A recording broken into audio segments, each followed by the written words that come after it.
Welcome, everyone.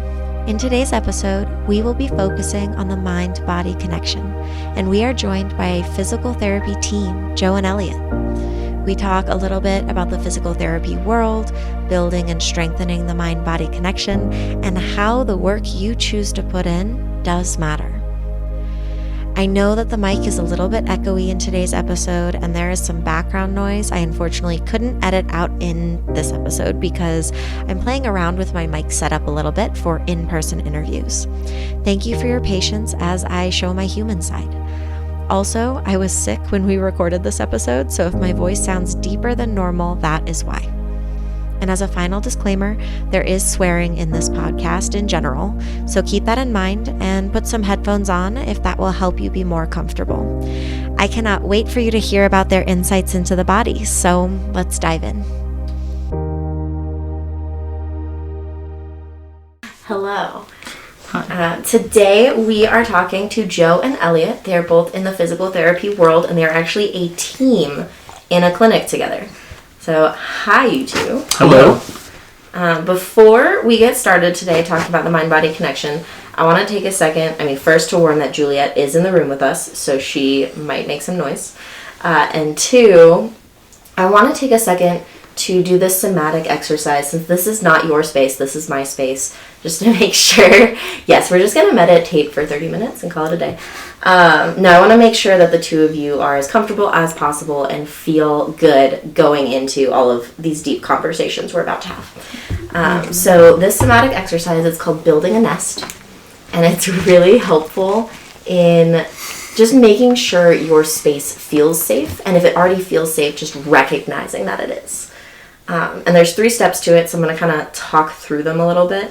It brings in this idea of neuroception, which is an umbrella term for external world, mind-body connection, that proprioception of where your body is in space, and then the internal world of how you're doing on the inside. So first, just check in with your external space. See if you're okay with how the pillows are set up, if you need a blanket, if you're actually warm, and maybe you want to take off your jacket real quick. I'm feeling kind of warm, so I'm going to do that. Other things that you can look at. Yes, Juliet just hopped off the couch and went onto the floor. She's like, don't mind if I do.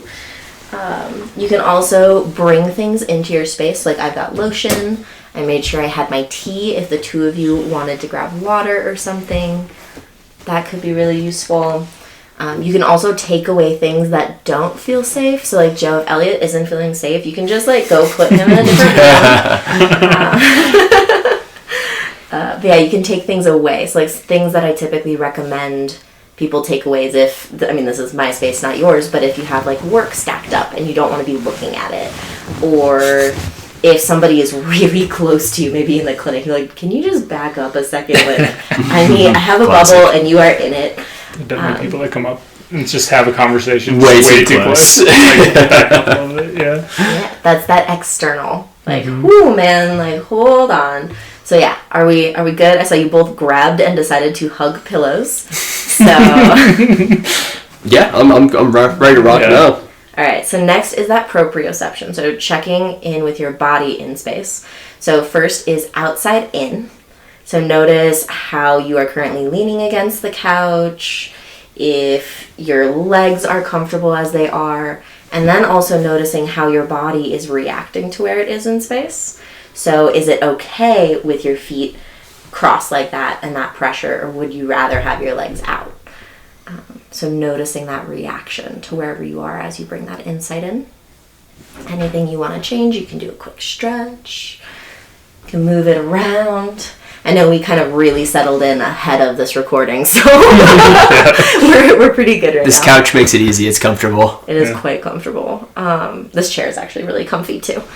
And then that final thing is that internal space. So just checking in to see if there's anything on your mind, if there's anything you're stressed out about, if you're tired or stressed, or if you feel pretty good right now. So for me, I'm definitely a little tired. But I feel pretty good today, and I'm really excited that we are about to have this conversation.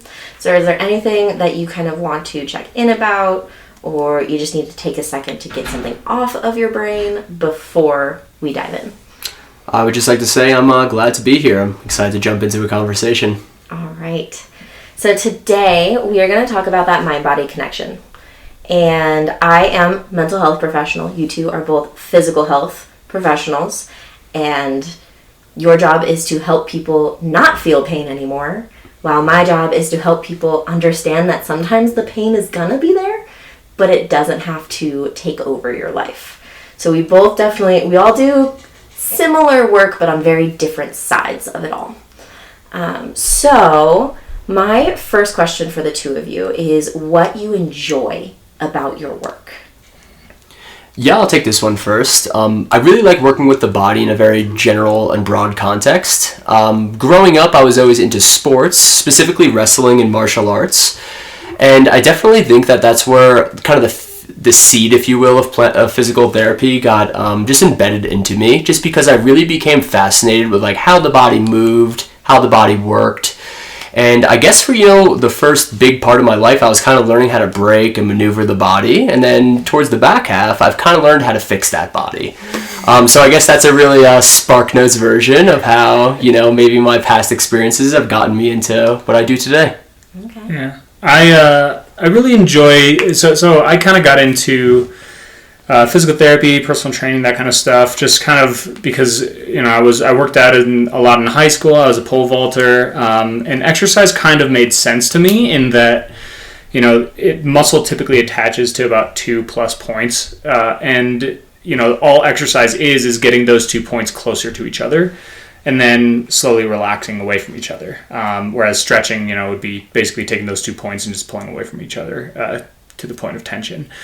And, kind of taking that understanding of muscle and movement and transferring it to someone who doesn't necessarily have the full range of those 2 points or has weakness between those 2 points, and how to challenge the body and challenge the individual to strengthen, stretch, and then apply that into a biomechanical and functional movement that, especially when they've been doing it incorrectly their entire life, and correct it so that, I'm not in pain anymore. It's you just have to learn how to use your body and use those 2 points for each muscle differently. Yeah, it's all connected. Yeah. I couldn't agree more. And something I'll add on to that is it's really cool to just see someone getting better over time, and really reinforcing that self-improvement kind of concept into people, which is something that I also really instill in my life. A constant sense of improvement and always trying to get better,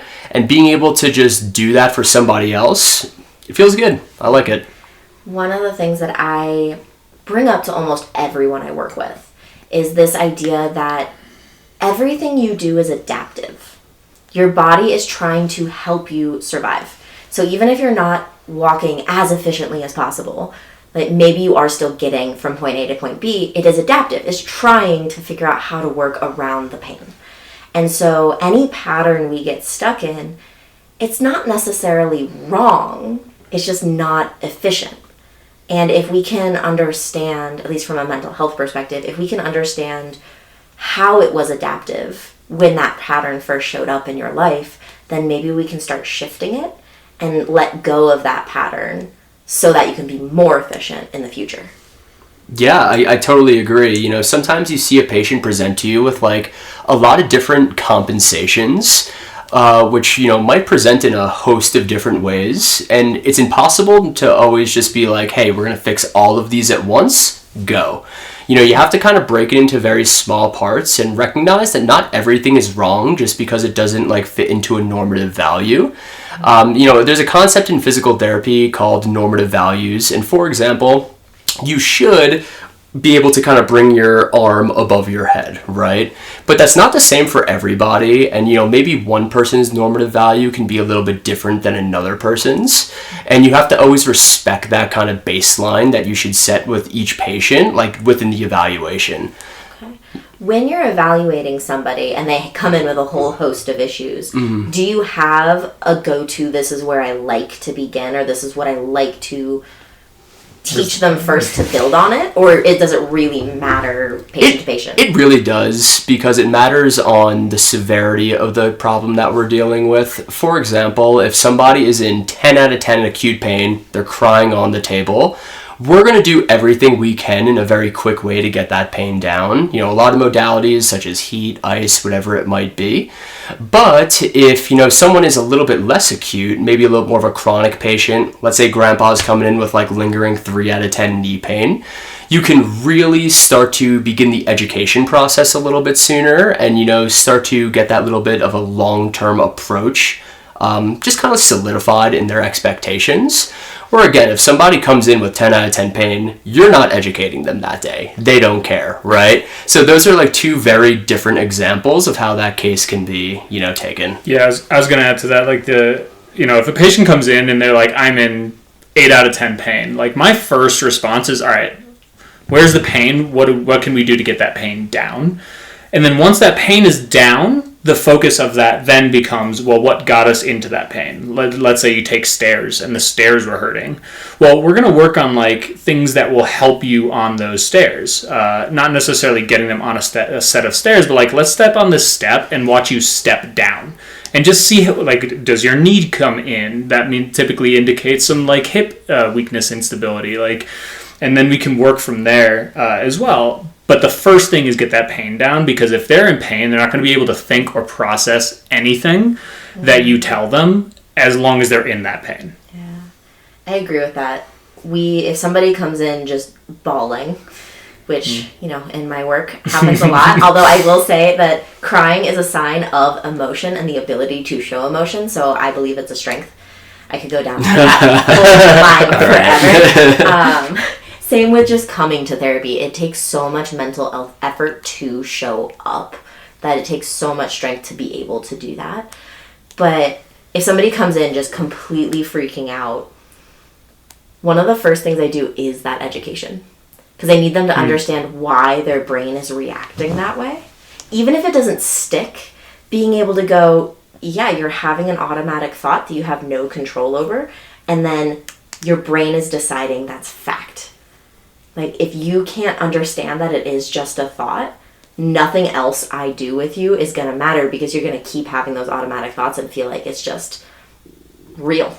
Yeah, there's definitely something to be said there. I remember in PT school, they taught us on the pain science topic that if you allow your patient to truly recognize where their pain is coming from like a pathological standpoint, maybe it is that, herniated disc pushing on a nerve root, so on and so forth, they will have a small but, a measurable decrease in their subjective symptoms.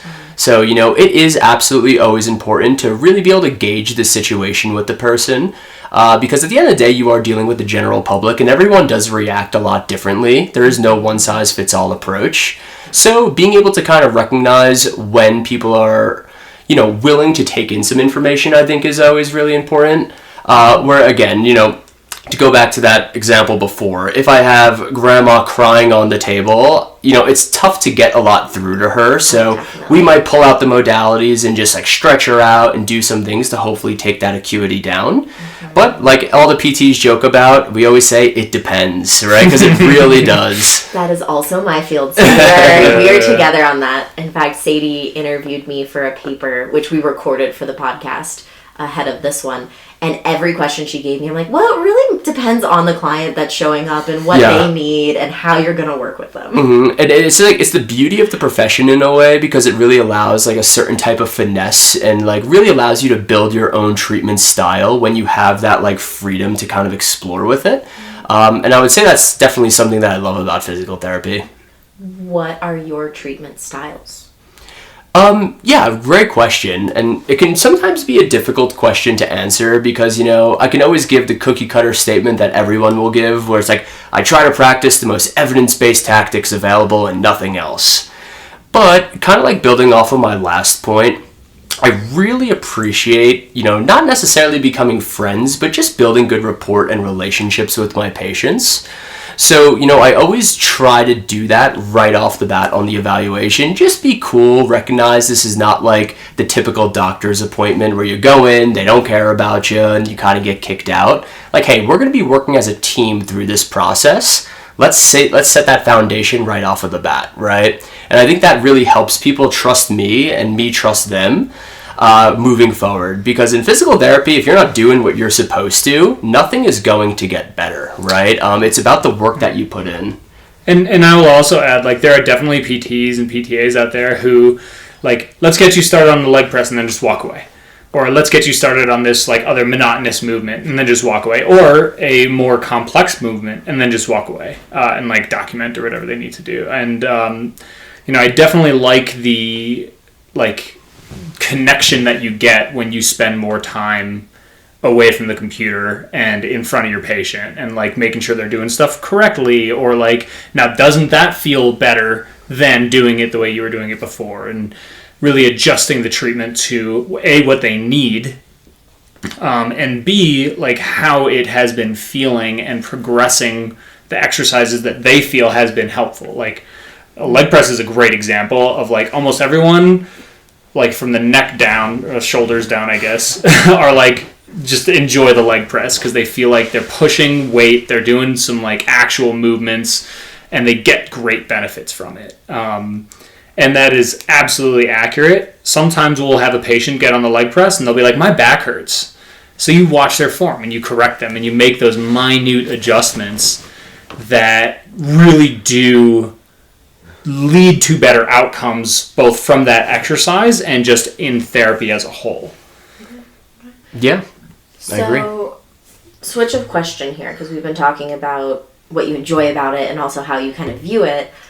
Excluding the notes part and reporting and all the paperwork, because nobody likes that part, what is challenging about your work? How little we get paid? That'll feed right into my point. Continuing to see, like, the decrease in reimbursement rates can be really challenging for a couple of different reasons. One, because obviously the future of the profession is not trending in a positive light. Obviously as a whole umbrella, just kind of term, that's not good. But what that makes clinics do in the short term is just really overload their therapists. And I just think that's something that a lot of kids don't see, is because I definitely didn't when getting into the profession.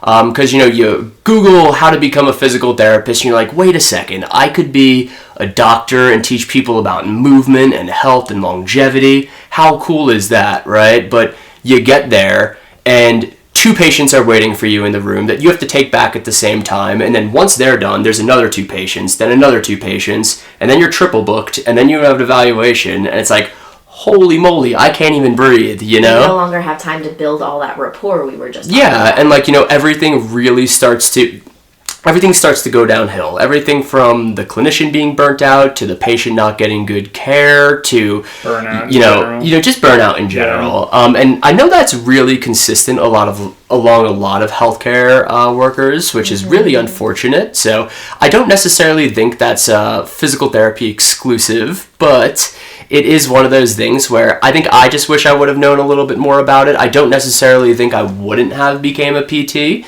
but it is absolutely a massive wake-up call when you're seeing 17 to 25 patients a day and you just forget who people are. And, all that really positive stuff I said before about, like, being great friends with your patient and really caring about them, sucks to say, but that goes right out the window. You're just trying to, like, stay afloat some days, Yeah.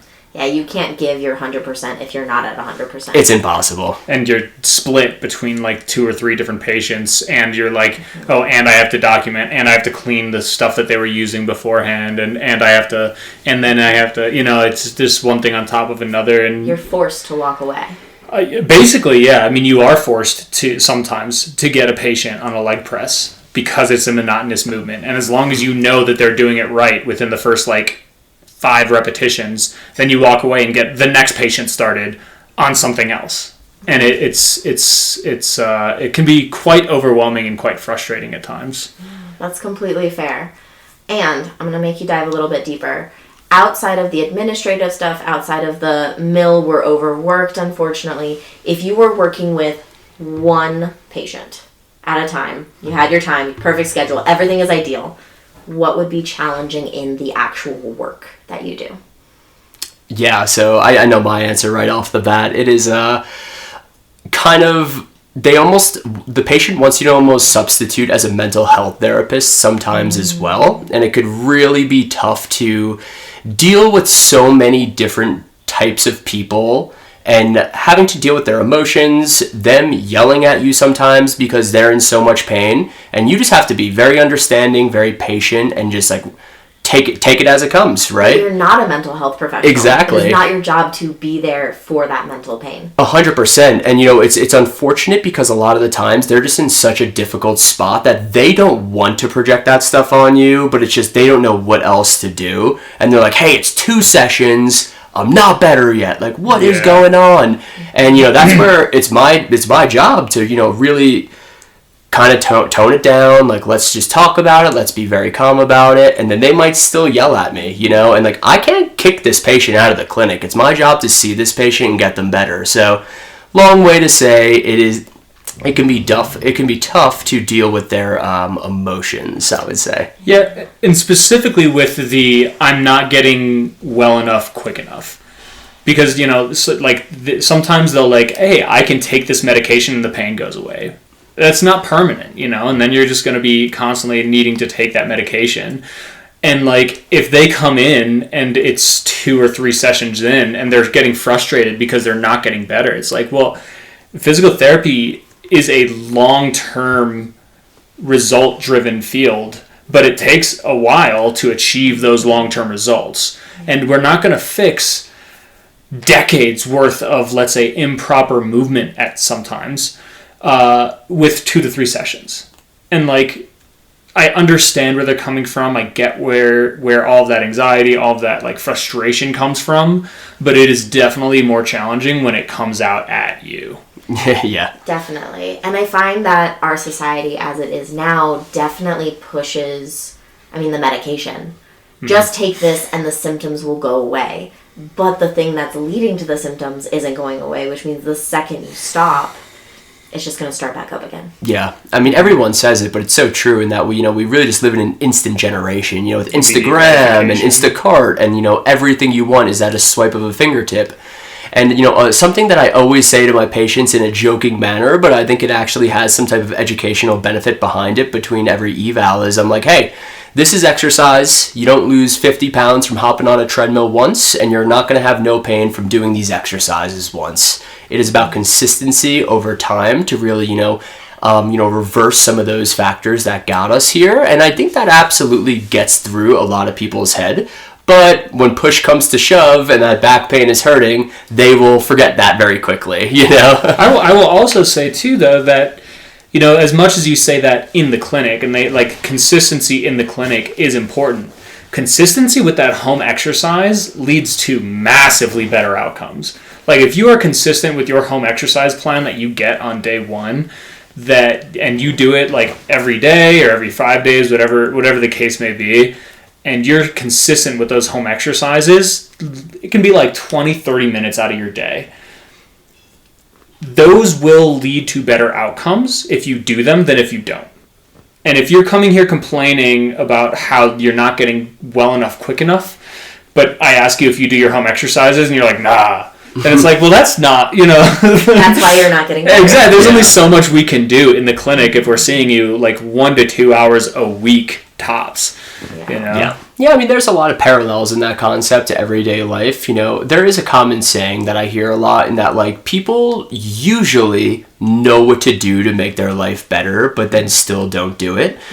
For example, if you are feeling down, hey, maybe going for a walk outside, getting sunlight, doing some of the more basic, things to kind of help boost the mood, but you still don't do it when it's, when it's tough, and that's totally understandable, right? Yeah. Well, and one of the things that I always say to help normalize that is it takes about a month for your brain to start forming a new connection. It can take up to 6 months to a year for that connection to be strong enough for it to be habit. So it's not just, it takes a month to form a habit. It takes a month to start the habit to even be in your brain. You have to go consistently 6 months to a year before you're going to see that as easier. Yeah. And making a real difference. Yeah. I do that a lot with postural correction. Totally. Like, I'll use kinesiotaping for upper body proprioception and just understanding not to have that rounded shoulders and just, basically tape from the acromion down to the lower ribs on the opposite side. And literally just reminds them that if they're slouching, well, you feel the tape and it'll correct it, right? And you and I tried that one time, and you're like, "Wow, I was really sore in that spot." Oh yeah, and that is the type of modality that we can do.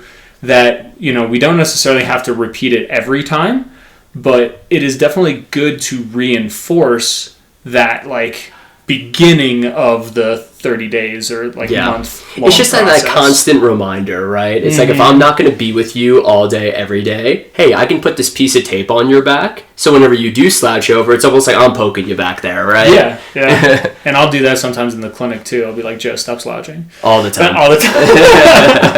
No. That actually leads me to my next question. So this idea of mind-body connection, proprioception, understanding how your body is working in space, trying to be as efficient as possible. How do you teach patients that awareness, that connection, if you do it all? Yeah, so it depends, again, what we are going for, but let's give a really broad example of teaching someone how to activate a muscle called their TA, their transverse abdominis, deep muscle in the core, can sometimes be difficult to isolate, and how it could ultimately lead to a better mind state. All right, and that could be a really crazy comparison to just say, right? But let's say that a patient is dealing with excruciating low back pain, and it is dramatically affecting their quality of life, right? To be able to do a couple of both tactile, visual, and auditory cues in order to get them to position this muscle and activate the muscle in a correct way. Well, hey, now the low back starts to gain a little bit of stability over time, their pain decreases, and their quality of life gets better, right? So it really comes down to kind of looking at it from that holistic perspective of hey, I might just be trying to activate this one muscle by putting my hand underneath the small of your back and saying, hey, push down, right? But by me simply giving that one cue, it really helps not only cure the body, but kind of cure the mind of what it's going through. So just to be able to kind of understand and appreciate that, I think it could be very important. And kind of going back to our last topic, just educating the patient on hey, this is not the craziest jumping jack, crazy twist down the hallway that you're looking for. We're focusing on some of the basics here, right? We're going to focus on the basics. We have to learn how to crawl before we walk, before we run, right? And then once we take those incremental steps, we can improve things like the mind through simple body movements.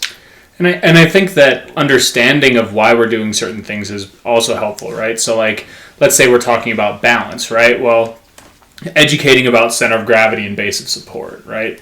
With center of gravity being basically your belly button, and base of support being the area of whatever is touching the surface. So let's say you're standing on one leg, it's the area of that foot that's touching the ground. Or you're standing on 2 feet, well, it's the area of that.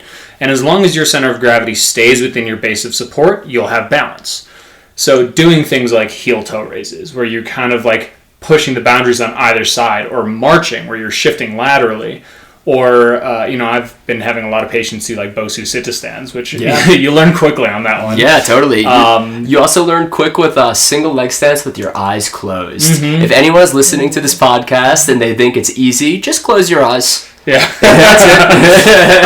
Or another one where you're holding your arms out, and you think about how heavy your hands feel, and then you squeeze your shoulder blades. And theoretically, your hands should feel lighter because you're using more muscle to hold up your arm, right? That is something that I do in clinic, literally at the end of the session. It takes 5 seconds. And you're like, hey, do your hands feel heavy? Your hands shouldn't be heavy to you.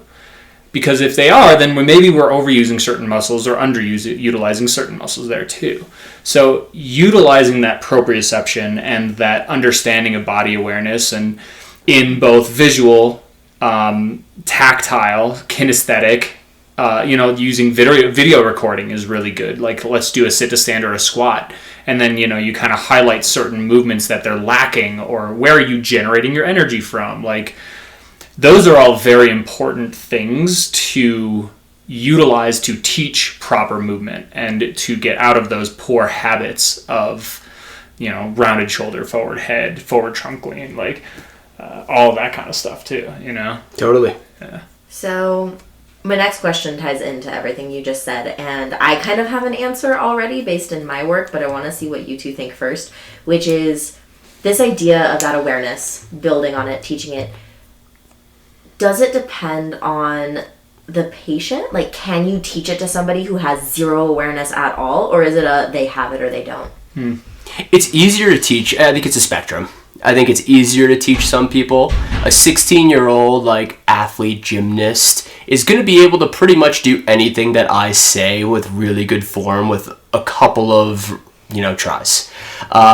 Grandma, on the other hand, it might take double the amount of tries, but I definitely think we can still get there unless something is catastrophically wrong, which usually, if that's the case, they wouldn't be in PT in the first place. Also strengthening weak muscles that are the prime movers, because sometimes, let's say, the old lady, the grandma, walks with that forward trunk lean, and they're not going into hip extension during gait. Typically means that they have weak glutes. So when you start to strengthen the prime movers, like those big gluteus muscles, and the stabilizers therein, they will opt to use them more. Along with the education of that proprioceptive cueing. Yeah, totally.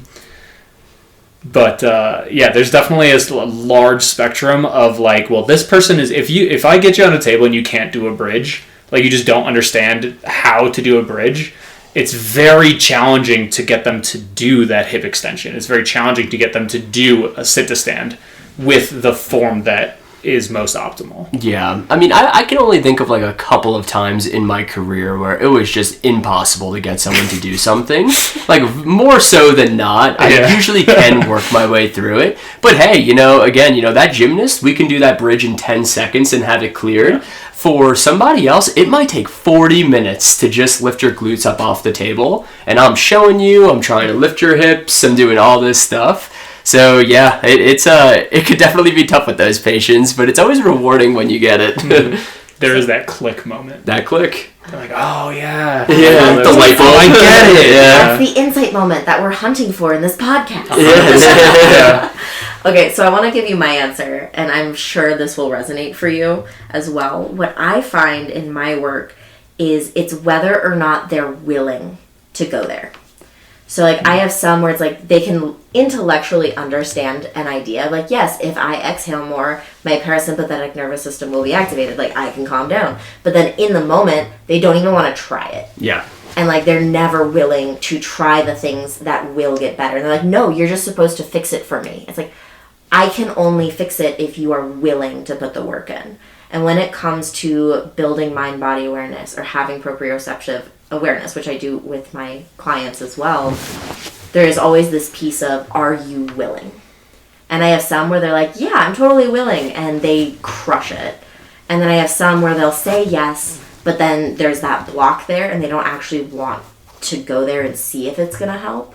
And then, they'll come in every week and be yeah, sure, I'll totally do that exercise with you. And then they never try it, or they never internalize it, and they never get better. And it's what Elliott was saying earlier of, well, did you try it at home? I'm no, I didn't.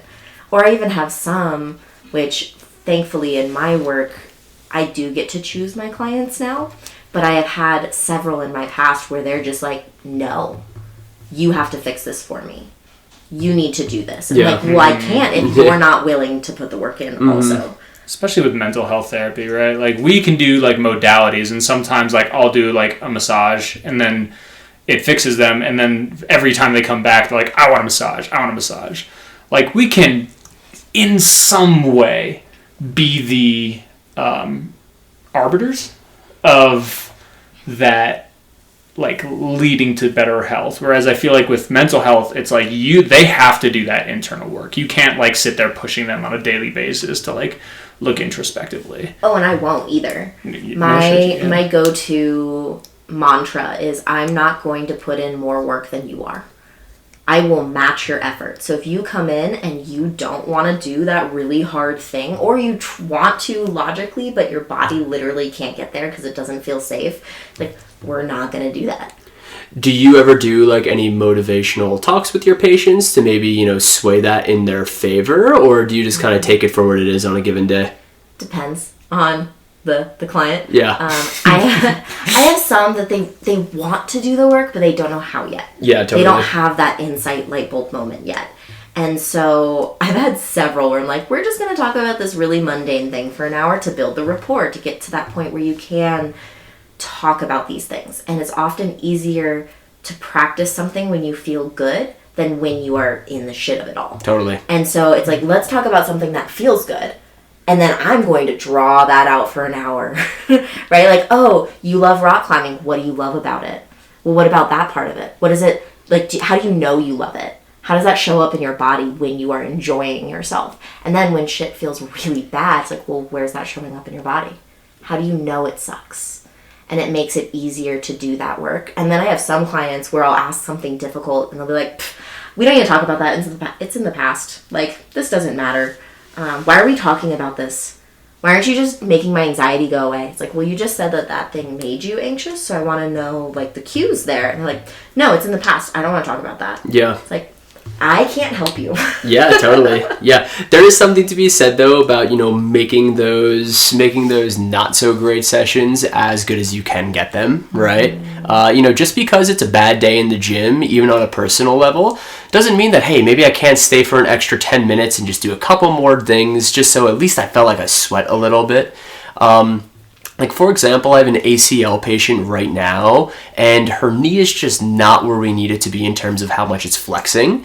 And she comes in all the time, just like really down and distraught about it. And, you know, the first thing I always do is kind of, you know, just match her level, kind of like what you were saying. Like, yeah, like, listen, this sucks, but we have two options here. Like, we could just put those emotions aside, which I know can be difficult, and give it our all.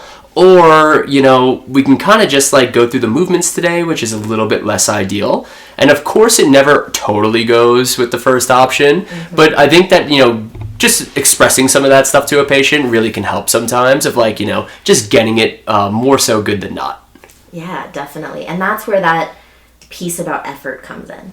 Because if somebody comes in and they're having an awful day, and it's like, I can't be there today, but they still showed up. And they're trying to figure it all out. It's like, well, let's do something lighter today. Yeah. If that's where you need to be, I'm going to meet you in that. If you're willing to talk about what is making it so hard, I can meet you in that too. And I mean, even now having my own business, I will work with somebody for literal months, unless they are just a complete asshole to me, which unfortunately I've had before. But if I will work with someone for a really long time, and really put that effort in as much as I can, and continue to have that conversation of, hey, it doesn't seem like you're putting in the effort. Do you really want to be here? Like, is this not a good fit? Do I need to refer you to somebody else? What is getting in the way of you actually trying? And if somebody comes in and they're not trying, but then they're saying all the right things of like, oh, I don't know, there's just this block, can you really help me? Like, I need to be here, I want to figure this out. I'm going to give them multiple tries before it's like, all right, it has been 3 months, 6 months, a year, depending on the client. You are plateauing with me. Nothing I am doing is working, and you are not matching this effort.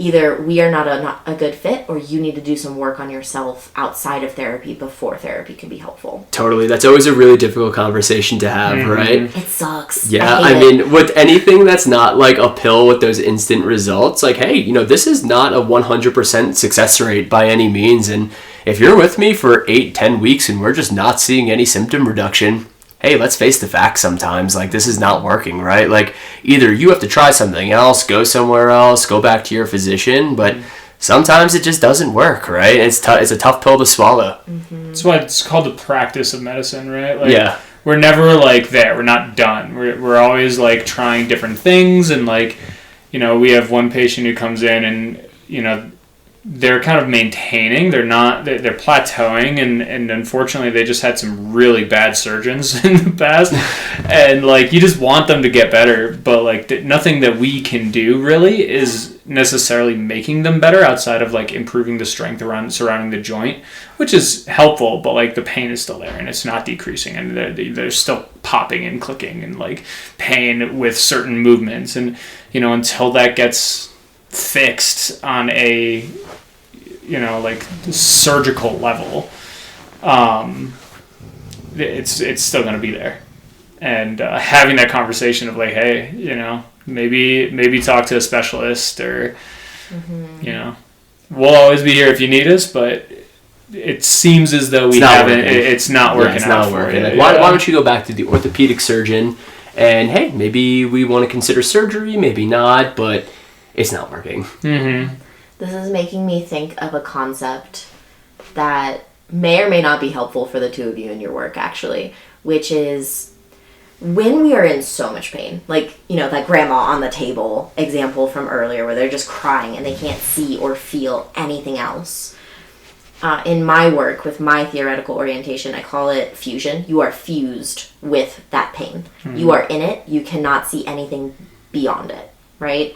And trying to diffuse from it, creating that space and awareness, that can help instill hope.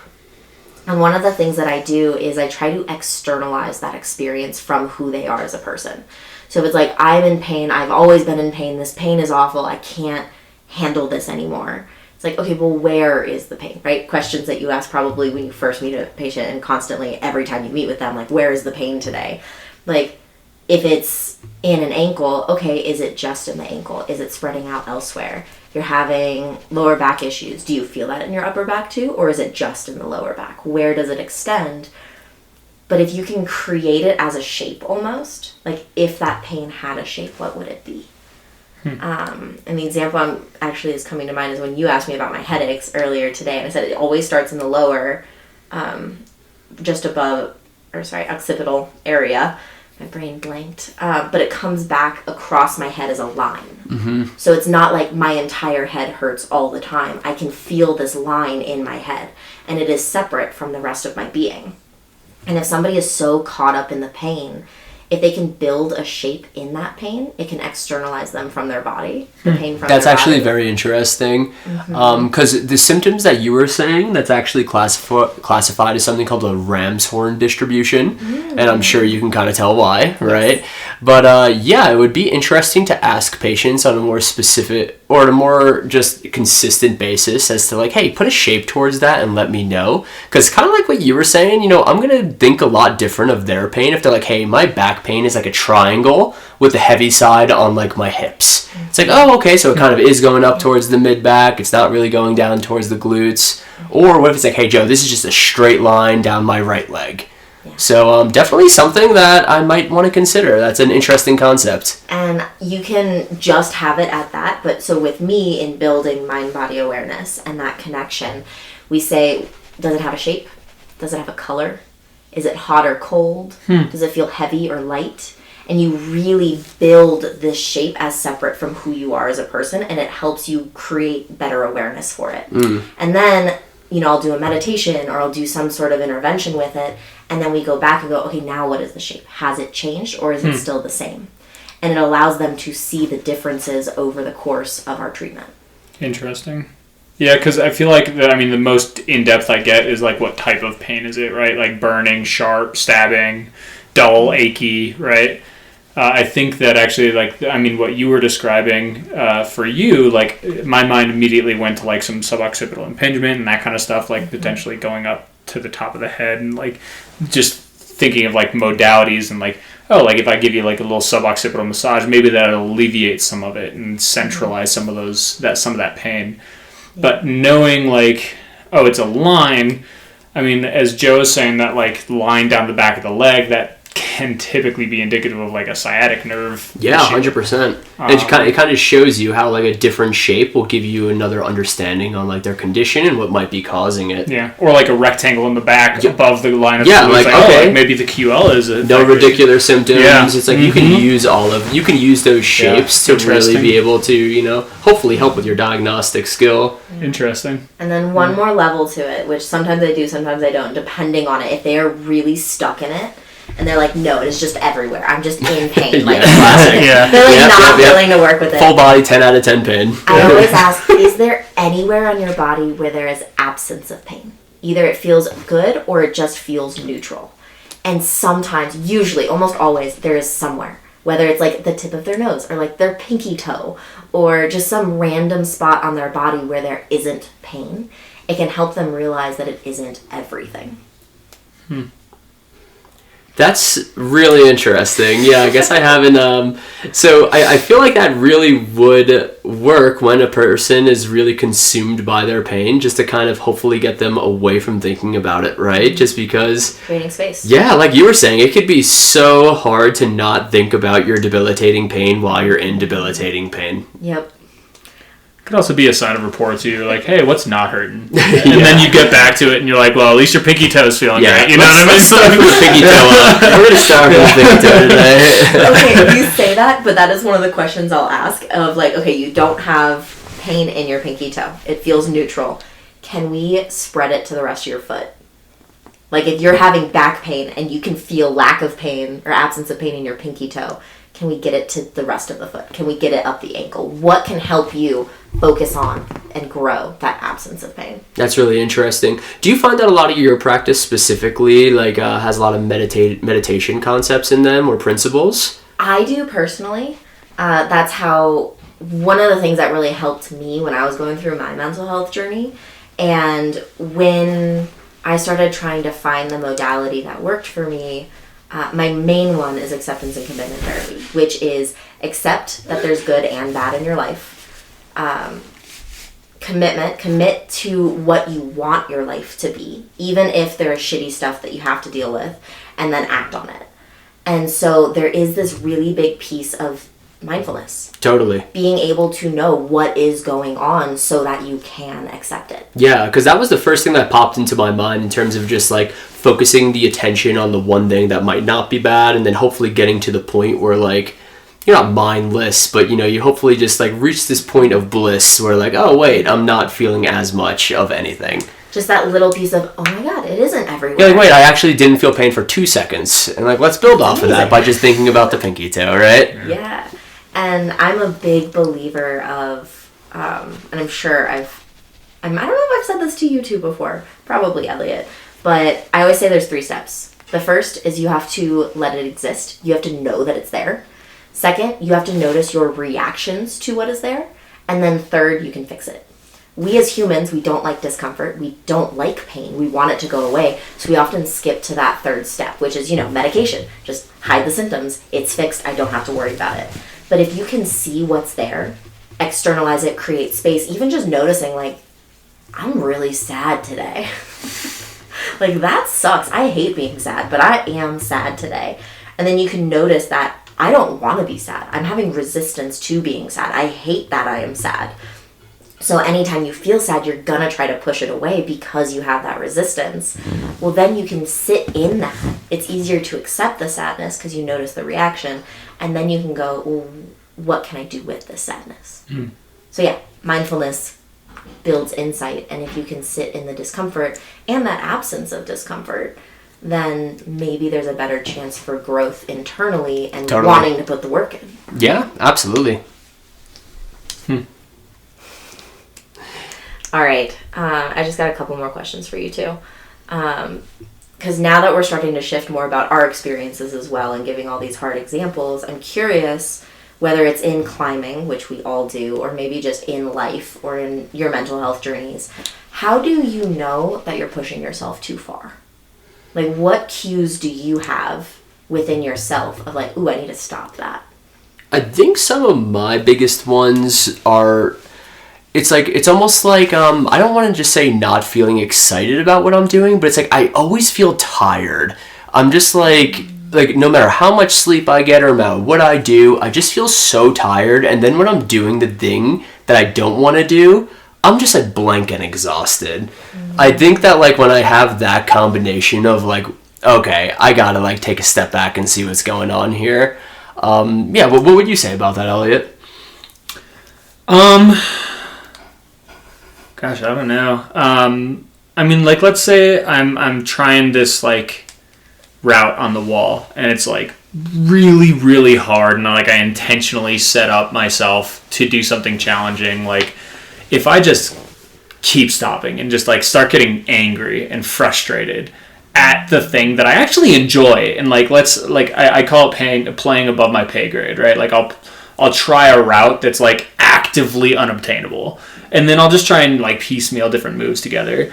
As long as I can sit there and still laugh about it and, like, yeah, this this hold really sucks, or, like, you know, just joke around with it, then I'm doing okay. But as soon as I start getting, like, actively mad, I should probably get off that route, and I should probably, like, calm down. I feel like that's true in other areas of your life too, like that if your irritability increases, it's like a cue that maybe you need to step away from the situation for a second. Yeah, I mean, Joe was out of town for like 2-3 weeks or something, and my caseload just skyrocketed, and I was just, at the end of the day, I was just done, and I was pissed, and I was burnt out, and I was frustrated. 100%. Like, I brought that up to our boss, and she gave me different stratagem that I had to implement instead of, like, decreasing my caseload. Like, just, like, I kept having to change my entire view of physical therapy just to survive. Just to survive. Yeah. And it was just, like, my physical pushback was just massive, and, like, I felt that, like, the knot on my shoulder start to just pulsate. And it just started to, like, get ridiculous symptoms down my arm. Yeah. Definitely another one that pops to mind for me is, like, I will catch myself almost, like, in a, like, not arguing with myself, but arguing if I was having, like, an imaginary argument with, like, the situation or the person that I'm really upset with. Yes, I do that too. I will just be, and, like, sometimes I'm in the shower just, like, not... Like, I'm just, like, arguing with myself, and I'm like, what am I doing here? Like, let's take a step back. Okay, so this is resonating for me. So for me, it's when I'm trying to fall asleep. And typically, when I'm in a good space, I fall asleep to just, like, fantasies. Like, what trip do I want to go on next? And just, like, go through all these random scenarios in my head. But if I'm in a dark headspace, all I'm doing is arguing with people. And it's like, okay, if I go interact with this person and they bring up this thing, like, well, fuck that. Yeah, this I'll is say stupid. this, yeah. This direction, I'm going to call them out on this bullshit. And I'm like, wait a like, second. who am I arguing with here? What's going on? I'm alone. I have been trying to fall asleep for like 3 hours now. This is not good. I'm glad I'm not the only one there. Oh man, it could sometimes make me feel better, but oftentimes as well, like, you just start believing your own shit too much, and then someone will check you if you do bring something up. It's like, oh shit. I will say though, when I'm in that mood and I'm, like, really dreading going into work, doing things that I do enjoy, like rock climbing or dancing, does actively help. And sometimes, like, my mental health doesn't allow me to do those things, and it just deepens it. I don't know what that's like at all. But, like, you know, sometimes, like, you know, I won't be able to get out dancing because it's super late at night, and I start work earlier in the morning, and I can't physically go out to dance. It just, like, it puts me in a bad cycle of, you know, negative thoughts at work and then negative thoughts at home because I'm not able to do the things I enjoy. It's almost like a meditative state. Yeah. Absolutely. Yeah, I mean, when I'm exercising frequently and I'm eating a good diet, I feel like I can take on the world. Like, it doesn't matter what happens. I feel like I can usually handle it. Things usually go really south when, like, I'm not doing what I know I should be doing, like exercising in the morning or maybe eating a healthy diet, and then, like, the weights just start compounding on my back until it becomes, like, unbearable, right? Yeah. I agree with that. And one of the things I work with a lot with my clients is giving themselves permission to rest. Because especially if you're overworked or burned out, it's really easy to get stuck in the pattern of, like, I don't have time, I have to keep going, I shouldn't stop. But you totally could choose to prioritize that. But it's that barrier of letting it be okay to do that. And so for me, my struggle is I love doing a lot of different things, but I'm also a pretty big introvert and I need a lot of time to recharge. And so if I say yes to all the things I want to say yes to, by the end of the week, I might be so burned out that the following week I have to cancel everything. Sure. And so even if I'm feeling really great, for me, that can flip because I'm doing too much of what I love. And that's all the active things like the rock climbing or the dancing or going and hanging out with all of my friends all day, all weekend. Yeah. It's like I need time to just sit and cuddle with my dog and watch TV or craft or just like go for a hike by myself in the mountains. It's like if I don't give myself that downtime to recharge, it doesn't matter if I love what I'm doing, I'm done. Totally.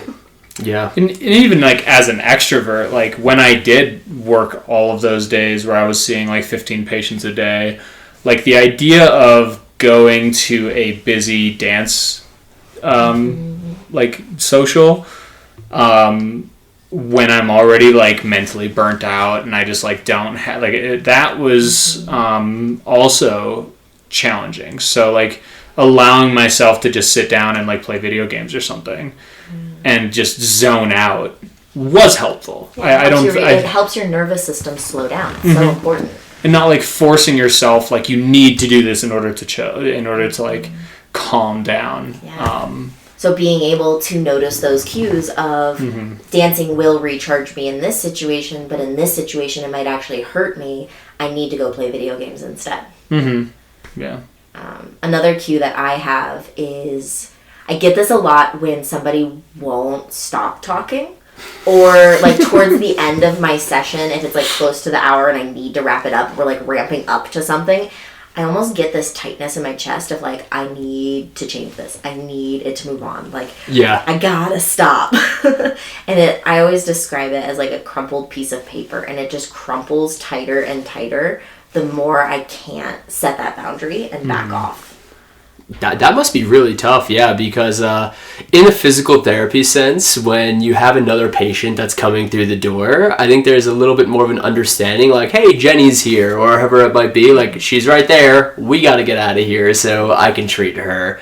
But when it's just you and another person, like, on a call or something like that, they might not necessarily respect that boundary, right? Or they'll respect it, but they're not present to it. Sure. Right? Because they're in their trauma or talking about this really hard thing and we're making all this progress and they're not even paying attention to the clock. Yeah. And it's one thing we learn in school of try not to bring up another heavy topic towards the end because then they're going to want to keep going and you're going to end up running late. It's actually a great principle that I have to just like remember a little bit more because I think I mentioned that ACL patient I had a little bit ago that wasn't doing well.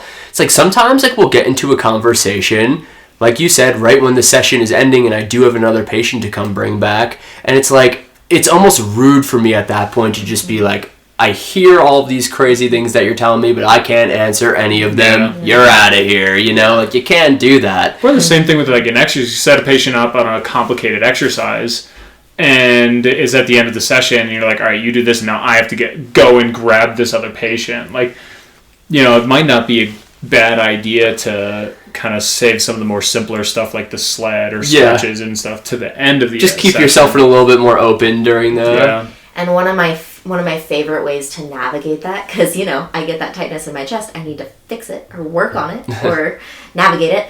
I'll always pause and be like, hold on a second. Like, this is really important and I want to make sure we have time for this next time. I'm being aware of the clock right now. I don't know if we're going to be able to get into that today. Instead, let's do this.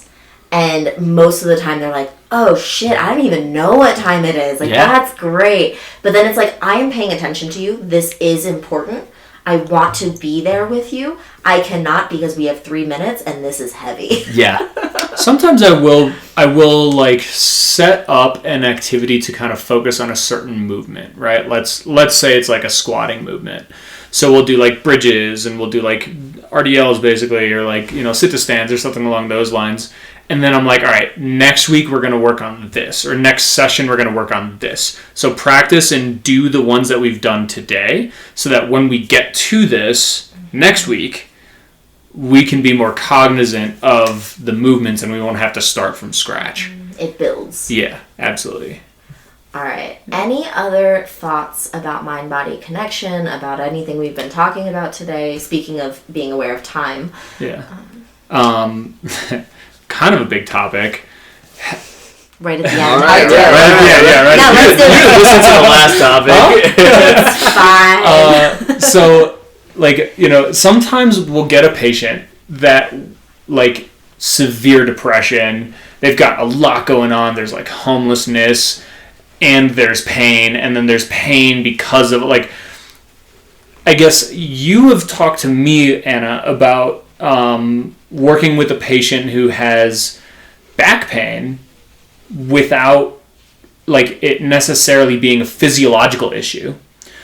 Joe, have you ever, like, eval'd a patient where there's really not a lot of physiological issue, but 100%. Like, oh man, you got some mental stuff going on? Without a doubt. There's actually really interesting emerging literature that shows the prevalence, or the correlation rather, of mental health symptoms and low back pain. It is intrinsically connected. And kind of going back to your final question, Anna, about the mind-to-body connection, people really undervalue what that means in a lot of different ways. And just like the mind and the brain, it is an organ at the end of the day, right? Like if you are being healthy and doing things properly in your life, like you will reap physical benefits as well as like cognitive benefits, emotional benefits. So going back to that point, yeah, absolutely. There are a lot of times where there is simply nothing that's going wrong, like biomechanically with the body, but people are experiencing a lot of really crazy, insidious symptoms. They gradually came about over time with no real mechanism of onset. MRI imaging is clean, CAT scan imaging is clean, everything like that. And, sometimes you just have to be like, maybe physical therapy isn't what you necessarily need, even though your primary care physician thought you did. I will suggest that, hey, maybe go back to your PCP and inquire about some type of psychiatry or mental health therapy to see if you can get some of these like thoughts and situations more under control. Yeah, that's that piece, I think we talked about it earlier, where it's the pain, but then there's the suffering on top of the pain. And so I actually work a lot with chronic pain clients. And so in some instances, 100% their pain is real. Their experience is completely real. But there's also this suffering put on top of the pain, and that's that psychosomatic part. Yeah. And in some instances, I've worked with people where it isn't necessarily chronic pain. It is just pain that has interfered with their life or shifted their identity. Like when I broke my wrist and I physically couldn't climb anymore. Yeah. Like that is a huge identity shift. 100%. And it can come and go, right? Kind of like Elliott's trap. Yeah. When he's stressed out, his shoulder hurts every time, If that's not the most clear mind-to-body connection that you've ever seen, like what else is, right? Yeah. I also, my ex was like clinically depressed, and they always present with this forward head and rounded shoulders posture.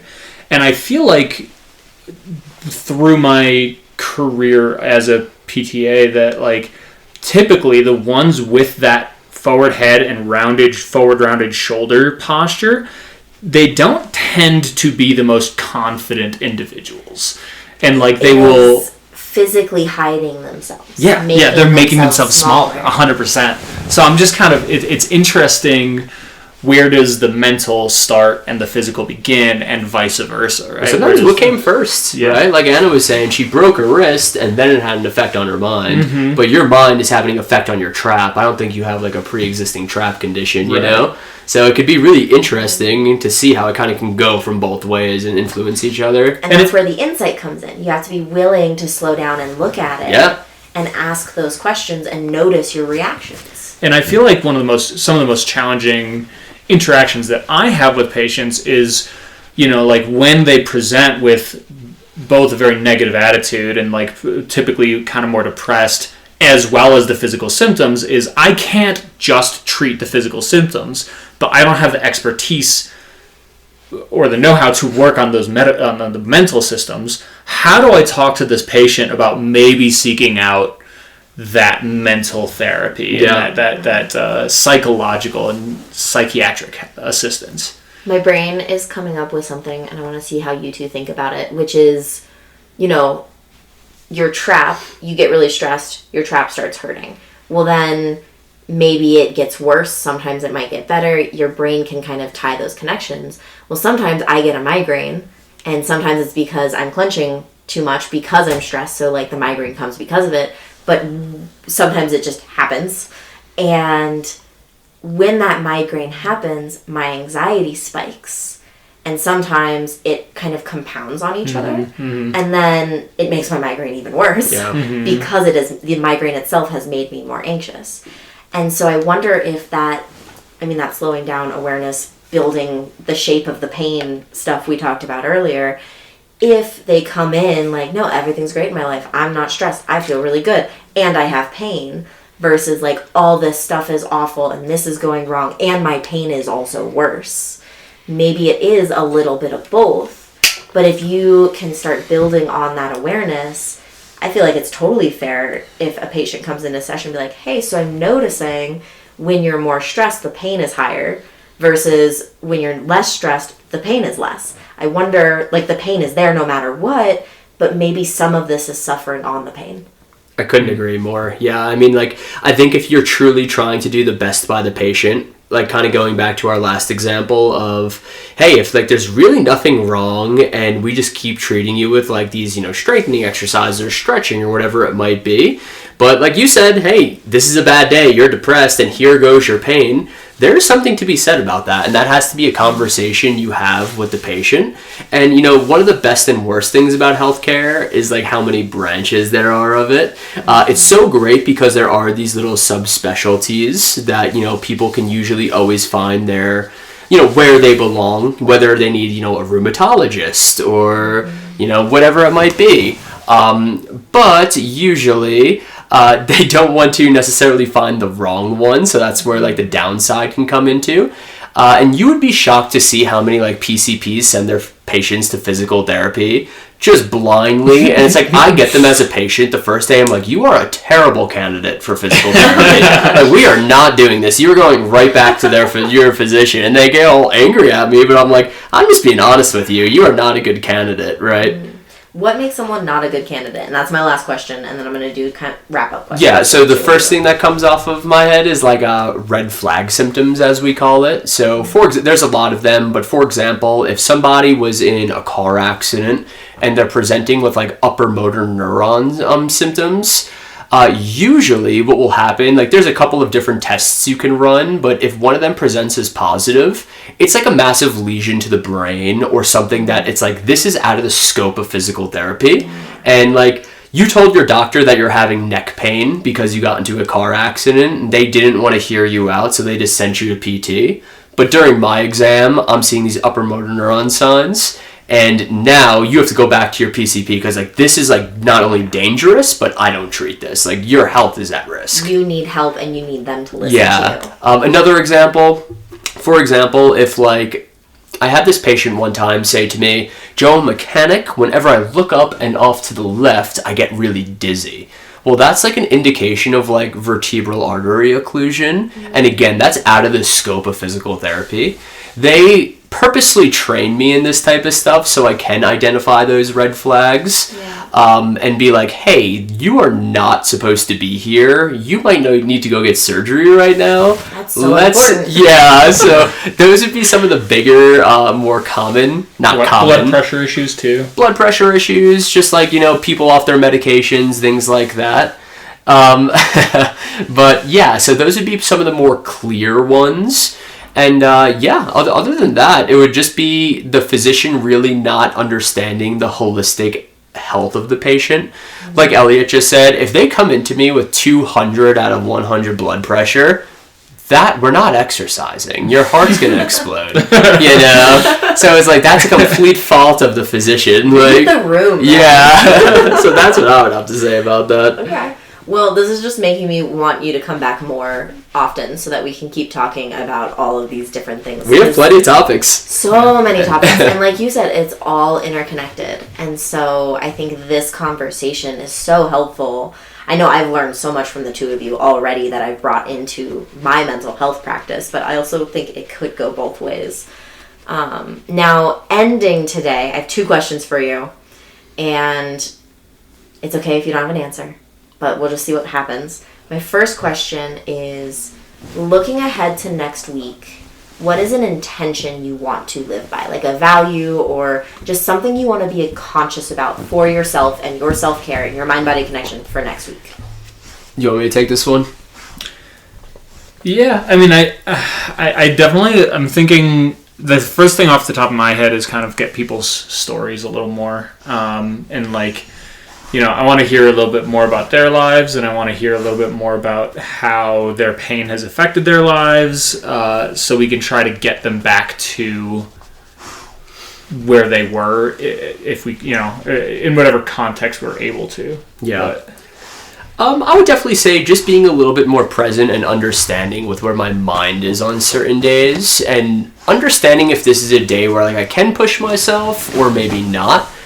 Last couple weeks of the clinic, I have been doing a little bit more than was required of me, but, you know, maybe if this is a week where I'm just not necessarily in a proper headspace to be able to handle something like that, like, it is okay to say no. Mm-hmm. So just being a little bit more true with myself and, like, recognizing those emotions and when they pop up, rather than just being, like, a very stubborn New Yorker that pushes through. Is probably going to be an intention I have going into next week. Okay. You did a good job. For yourself. You did a good job on Friday not wanting to climb. You're like, nope, I'm going home. I was like, I'm going to die. I'm climbing. I love it. All right, my next question for you is, I mean, we just spent the last hour and 10 minutes talking about so many different topics and so many different ideas. If you wanted our listeners to walk away with one key idea, what would you want them to walk away with? I know it's very cliche to say, but kind of like we've hit on a couple of different times in this podcast, health is truly wealth. You know, I think that if you are going through a hard time or something that isn't going well in your life, or hey, maybe you're having the best time in the world, your highs will be higher and your lows will be higher if you are healthy, both with your mind and body. Yeah, 100%. You need to prioritize your physical and mental well-being over everything else. You know, sometimes it can be expensive to go to a physical therapist or to get mental health therapy. But in the long run, all you're doing is investing in your own well-being, and you can only benefit from that. You can only benefit from that. As long as you're willing to put the work in. As long as you're willing to put the work in. Absolutely. All right. Any last thoughts, questions, comments before we end today? I would just like to say thank you for having me on. It's been a blast. Same. This was so much fun, and you are both welcome anytime. So please come back. That was fantastic. All right. Bye. Bye. Peace.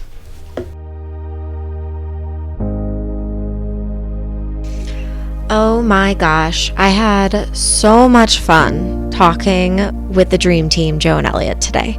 We had a blast sharing concepts and talking about how we navigate different situations that might show up in our work, and I definitely got to nerd out a little bit about the mind-body connection, which always makes me really happy.